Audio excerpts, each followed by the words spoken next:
निरखत्या रानातून थोड पुढं जाऊ गड्या, पाऊल थकल नाही गड्या, पाऊल थकल नाही.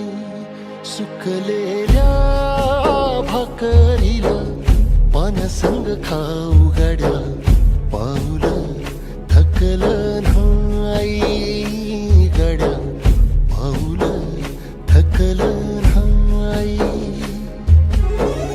झालो बरबाद जरी बसला घाव उरी, कलेची आग सार जाळून विजाईना.